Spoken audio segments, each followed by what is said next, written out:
नमस्कार दोस्तों, मैं हूं सुमित कड़ेल और आज बात करेंगे कि सूर्यवंशी और 83 दी फिल्म को OTT पे डायरेक्टली रिलीज़ होनी चाहिए कि नहीं होनी चाहिए।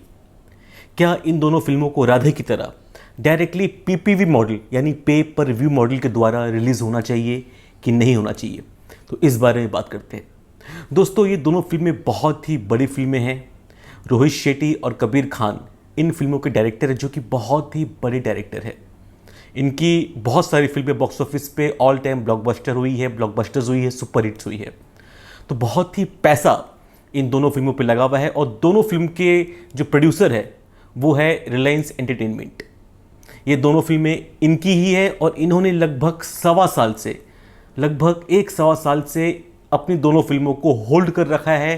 तो इसके लिए मैं सबसे पहले इनको सल्यूट करूंगा कि आपने दो इतनी बड़ी फिल्मों को होल्ड कर रखा है, जबकि आपके पास OTT का ऑप्शन था। लेकिन सिनेमा घर को जीवित रखने के लिए, एक बड़े पर्दे की फिल्म को बड़े पर्दे पर लाने के लिए आपने जो जिद रखी है, आपने जो हौसला दिखाया है, उसके लिए आप सबको सत सत प्रणाम। तो दोस्तों, रिलायंस ने सूर्यवंशी और 83 को इसलिए होल्ड पे रखा था क्योंकि सुपरस्टार अक्षय कुमार, अजय देवगन, रणवीर सिंह, ये सब लोग अपने करियर की प्राइम दौर पे है और थिएटर पे आने से ये दोनों फिल्में बॉक्स ऑफिस पे 200 से 300, 350 करोड़ का बिजनेस इजीली कर लेती। इस वजह से इस दोनों फिल्मों को होल्ड रखा था कि भैया कोविड का जब ठीक होगा तब हम फिल्मों को रिलीज़ कर देंगे, 2-4 महीने में तो खुल जाएंगे थिएटर्स। लेकिन आज दोस्तों लगभग 1 साल हो गया है कि हिंदुस्तान में थिएटर्स बंद थे। जब थिएटर्स खुले थे तो वो सिर्फ 1-2 महीने के लिए खुले थे। उसमें अगर ये फिल्म आती भी तो भी उतना बिजनेस नहीं कर पाती, 50-60 करोड़ में, 70 करोड़ में सिमट जाती।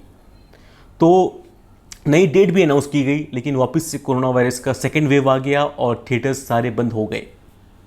अक्षय कुमार की फिल्म है, रणवीर सिंह की फिल्म है, तो जाहिर सी बात है कि बड़े पर्दे की फिल्म है। तो अब क्या इनको डायरेक्टली OTT पे अपनी फिल्म को लानी चाहिए? दोस्तों, मेरे हिसाब से तो बिल्कुल लाना चाहिए और इसमें कोई भी देरी रिलायंस को नहीं करनी चाहिए। क्योंकि पहले क्या था, पहले PPV मॉडल का रिस्क कोई लेना नहीं चाहता था।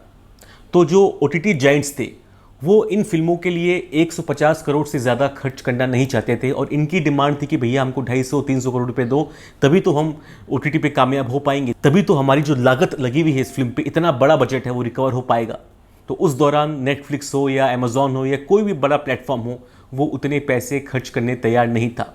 लेकिन PPV मॉडल के ज़रिए अब ऐसा लगता है कि ये जो रकम है 250 करोड़, 300 करोड़, ये एक हफ्ते में रिकवर की जा सकती है।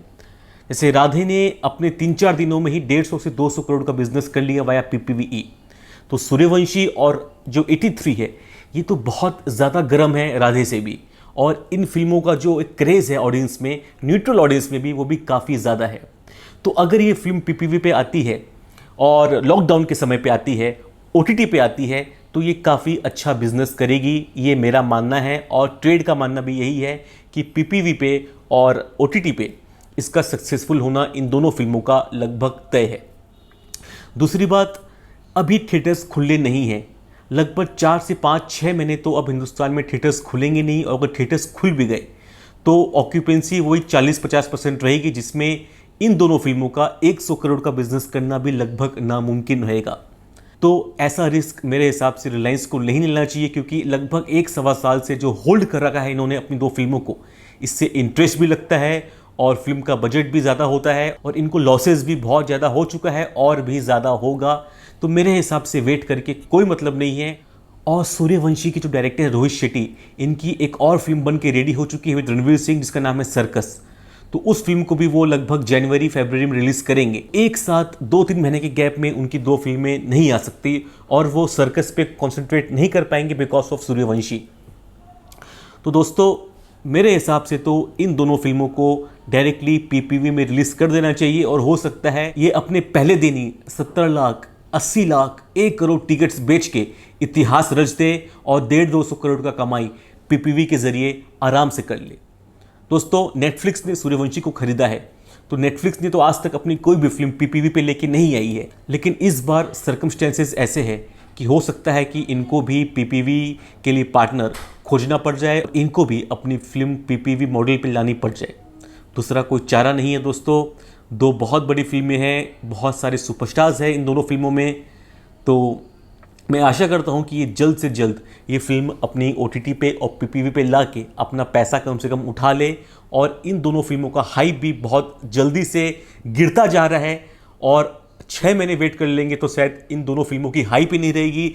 जब रिलीज करेंगे थिएटर्स पे तो बहुत सारी नई फिल्में भी बन के तैयार होगी जो कि इनके साथ क्लैश करेगी, तो ना इनको थिएटर्स मिलेंगे ना वैसा बज़ रहेगा, और धंधा 200 करोड़ भूल जाइए, 50 से 100 करोड़ होना भी मुश्किल हो जाएगा।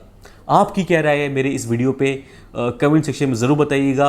मेरे इस वीडियो को ज़रूर शेयर कीजिएगा, मेरे चैनल को प्लीज़ सब्सक्राइब कीजिएगा। Signing off Sumit Kadel, thank you.